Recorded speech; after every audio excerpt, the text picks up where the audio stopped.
Good morning. Good morning. I'm getting ready for work. I had a few minutes before I had to head out the door. It's been so much going on in these last few days, and not even the last week, y'all. Just the last few days, it's been a lot going on. So I decided to come on and make a video about it. So first, let me get started by saying rest in peace to Frankie Beverly, the lead singer, producer, songwriter, and founder of the group Frankie Beverly and Maze. It was nice that we was able to see Frankie Beverly give his final farewell performance this year at Essence Fest. So he was able to retire on his own terms. It's just kind of sad that just a few months after his retirement, he passed away. We learned of his passing yesterday afternoon from a statement through a statement from his family. Here's what the family had to say, y'all. We learned of his passing Tuesday through a statement from his family. Grieving the loss of a loved one is a deeply personal and emotional experience. During this time, as we are navigating feelings of sorrow, reflection, and remembrance, we kindly ask for privacy and understanding, allowing us the space to grieve in our own way. This period is for one of healing, and your respect for our need for solitude is appreciated as we honor the memory of our beloved Howard Stanley Beverly, known to the world as Frankie Beverly. He lived his life with pure soul, as one would say, and for us, no one did it better. He lived for his music, family, and friends. Love one another as he would want that for us all. Howard Stanley Beverly, aka Frankie Beverly, born December 6, 1946, remembered September 10th, 2024. The Beverly family. I also want to say rest in peace to James Earl Jones, the legendary actor. I know him for his role in Coming to America and for voicing Mufasa in The Lion King. But he lived a pretty long life, you guys. He made it to 93 years old. That is a blessing. So I want to say rest in peace to both of those guys and sending prayers to the families. Okay, now let's get into some of the dumb mess that's been going on the internet. So Monday, Tyrese got locked up. He had a hearing with his ex-wife and the same judge who he said was colluding against him last year. He shared in a post Sunday night he thought he would be going to jail, but it was more like he knew he was going to jail. According to the New York Post, Tyrese was arrested Monday after it became clear to Judge Farmer that Tyrese had not been paying the $10,000 in child support that he ordered in April of 2023, but instead Tyrese took it upon himself to pay his own amount. He decided he was only going to pay $2,200 a month instead. I don't know if Tyrese feel like that's all it takes to raise the child or if Tyrese is actually having money problems. Because when he went on the Breakfast Club, he kind of alluded to that. He said he didn't want to do the Masked Singer, but he had to because he needed the money. I didn't even know he did the Masked Singer. But he said he had to because he needed the money. So it's kind of given that he may be having money problems. And then in that same interview at the Breakfast Club, he talked about Marvin Gaye and how when Marvin Gaye got divorced, he didn't have the money to pay his ex-wife. So the judge ordered him to record an album. And he kind of compared his new album to that process that maybe Marvin Gaye went through when he got divorced. So it's really given Tyrese maybe having money problems. Although he's not in jail now, the judge gave him an opportunity to pay the $73,000 and back child support plus his ex-wife's legal fees. He was able to come up with that money, and Tyrese is now out of jail.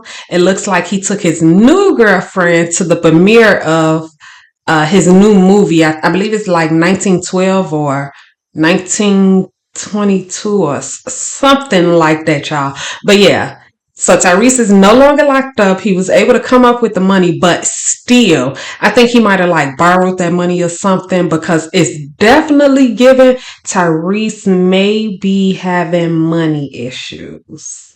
But we'll continue to follow Tyrese as long as Tyrese give us something to follow. So I'll give y'all an update later about Tyrese, or I'm sure y'all will see it for y'allself. So for the last few weeks, every time I open Apple Music to see what new music has dropped, there has been something from Tory Lanez. Am I the only one that thought Tory Lanez going to jail meant we wouldn't hear from him for a while? Like, I don't know why he couldn't just take his time and sit down. But I guess that's what happens when you don't hold yourself accountable for your actions. Well, anyways, Tory's recording equipment was confiscated from him. He and his team were told that they couldn't have recording devices, which is common sense. Tory's lawyers say they are waiting to find out what the consequences for having the equipment will be. In my opinion, he needs to get in some more trouble. Because going to jail the first time for the gun still hasn't made him realize its consequences to his actions. Like, Joe, sit the fuck down and do your time. We do not care to hear from you at this moment. And I definitely don't want to see his daddy popping back up talking about blame Rock Nation. Just hang it up. Do your time. Try to be as good as possible, I guess. And maybe they'll reconsider not deporting you at the end of it all. But that's what's happening with Tory Lanez, y'all, if y'all was wondering. While on the subject of Rock Nation, it seems like the whole United States is pissed off at Jay-Z for not picking Lil Wayne to perform at the 2025 Super Bowl, which will be hosted in New Orleans. Let me preface this by saying I am a huge Lil Wayne fan. I've been a fan of his since I was 14, and I'm 33 now, y'all. I actually just saw Wayne in concert last year. I was gifted tickets to the iHeart Jingle Ball. Nikki was supposed to perform, and at the last minute she canceled, and Wayne showed up in her place. Actually, now that I think about it, that might have all been intentional. Wayne had previously stated on a few podcasts he wanted to perform at the Super Bowl. So I think him filling in for her might have been him conditioning himself for the time slot. Nonetheless, Wayne put on a really good performance. I was surprised. Anytime I've seen footage of him performing at concerts, he's pretty much just been standing in one spot and just rapping. But at Jingle Ball, he jumped and danced around the whole stage. I had a ball during his performance. Side note, I also saw Doechii at that event, and I was thoroughly surprised by her stage presence. Like, I was familiar with some of her music already because I've been listening to her since like 2018, 2019. So I was already a little familiar with the music, but seeing it all packaged together, I was surprised. Doechii is definitely one to look out for. But back to Wayne. I said all of that to say, while I love Wayne and see the work that he's been putting in, I think this just wasn't his year to perform at the Super Bowl. One, Wayne has a lot of music that didn't set the best example for the youth. And many people in America may have a problem with that. Also, Wayne hasn't fully reformed himself like Snoop Dogg did. The last time I heard about Snoop getting in any legal trouble probably was murder was the case. Absolutely.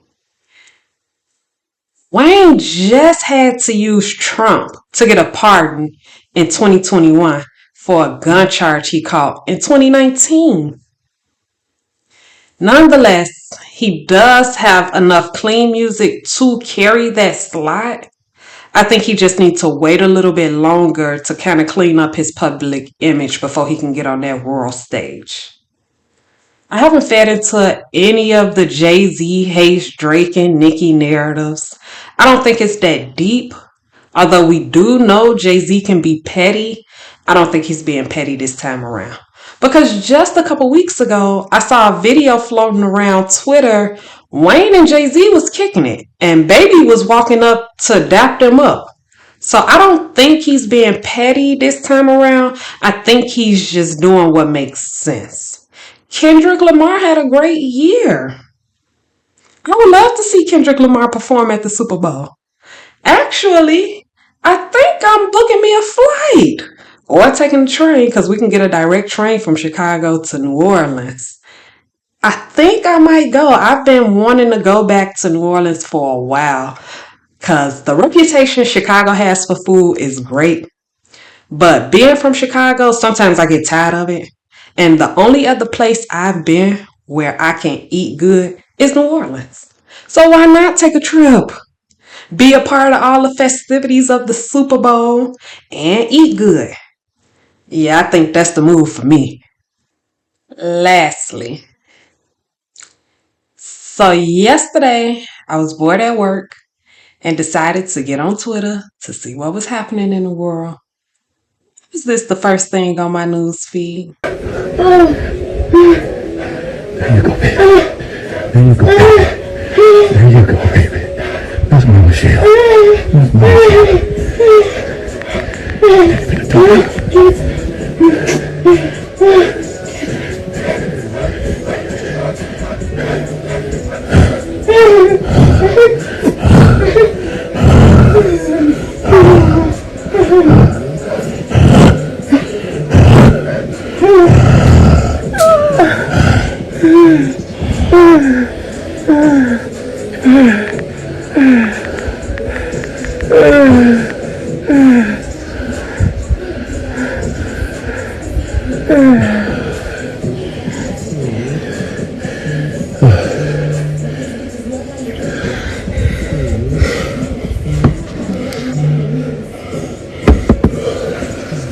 I just had enough of the gay rumors.